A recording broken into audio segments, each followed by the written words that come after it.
بسم اللہ الرحمن الرحیم۔ السلام علیکم ورحمۃ اللہ وبرکاتہ۔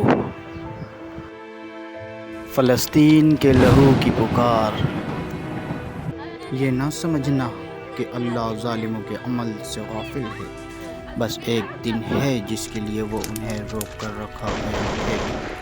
فلسطین ایک ایسی سرزمین جو لہو سے سرخ ہو چکی ہے، جہاں معصوم ہنسیوں کو گولیوں سے خاموش کر دیا گیا، جہاں ہر روز سورج ایک لاش پر طلوع ہوتا ہے اور رات ایک بچے کی چیخوں میں ڈوب جاتی ہے۔ ماؤں کی گودیں اجڑ گئیں، باپ اپنے بچوں کو دفناتے ہوئے خود دفن ہو گئے۔ یہ ظلم صرف راکٹوں کا نہیں بلکہ انسانیت کے ضمیر کا جنازہ۔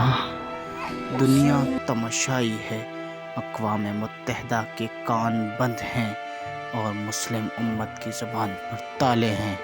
کیا یہ امت حضور کی ہے یا دنیاوی مفادات کی غلام؟ ہم نے فلسطین کے بچوں کو کھلونے نہیں دیے بلکہ کفن دیے ہیں۔ ہم نے ان کے سوالوں کا جواب خاموشی سے دیا۔ وہ کہتے ہیں کیا ہمارا قصور صرف اتنا ہے کہ ہم مسلمان ہیں؟ لیکن یاد رکھو، ظلم جب حد سے بڑھتا ہے تو مٹ جاتا ہے۔ یہ خون رائے گا نہیں جائے گا۔ ایک دن آئے گا جب بیت المقدس آزاد ہوگا اور اذان دوبارہ گونجے گی، کبھی نہ رکنے والی صدا بن کر۔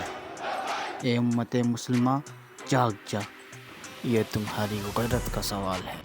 فلسطین کے بچے تمہیں پکار رہے ہیں، کیا تم اب بھی خاموش رہو گے؟ Thanks for watching. Like, share, follow and subscribe now. حبيبي يا محمد